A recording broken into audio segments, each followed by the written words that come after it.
Joining me tonight on Reality Check, I have with me Shashi Tharoor, Senior Congress Leader, also a Chair of the Standing Parliamentary Committee on IT. Thank you very much indeed, Shashi Tharoor, for joining us. You wrote a piece in which you somewhat generously, if I may say so, seem to have given the government an out, where you said if the Modi government isn't snooping on us, who else unleashed Pegasus? An argument which your own party, Mr. Tharoor, is not making. They see this very much as the government snooping on its political rivals and citizens. I think there's a very, very reasonable assumption that many people, including my party colleagues, have made. I'm just taking the government at its word when the IT minister stands up in Parliament and says that, we haven't done it.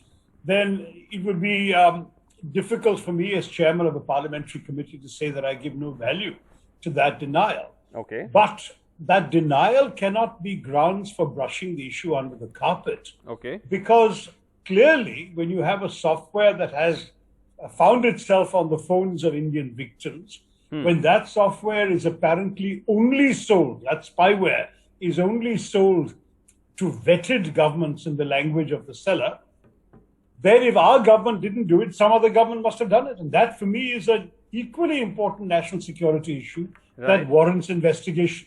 So my argument is that either way, whether our government did it or some other government did it, it must be investigated. That's the thrust of my statement. Okay, but let me just ask you, or rather challenge you on your primary premise that the government has said we haven't done it.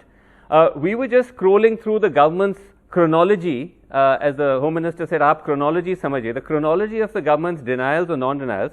At no point, Mr. Tharoor, have they categorically come out and said that we have not purchased or deployed Pegasus.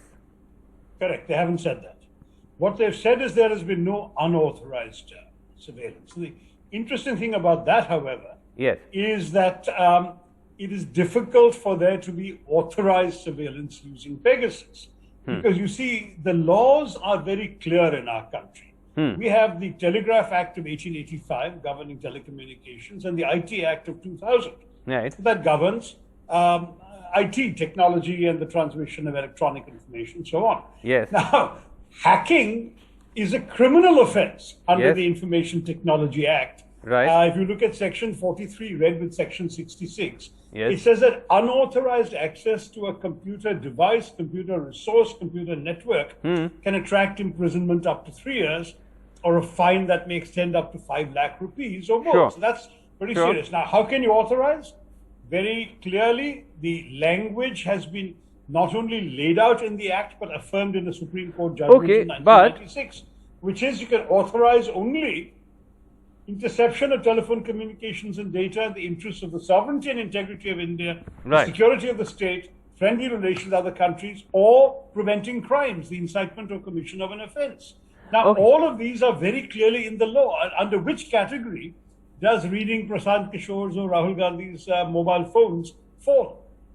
Well, while that may be the case, that under the law you can't hack, as several cyber experts, and you also refer to this in your article, point out that you can find exceptions, right? If you say that there's a national security exception, you may be able to legally justify hacking. So the question is, once you've identified who the victims are, and forensic analysis has established that this particular virus, the Pegasus spyware, has been put on their phone, then the question comes up, in that case, what is the national security ground in the case of this particular individual? Now, it'll be very difficult, it seems to me, for anyone to find national security grounds for putting a virus in the phone or a spyware in the phone of the leader of the principal opposition party, of a political consultant strategist, of many journalists.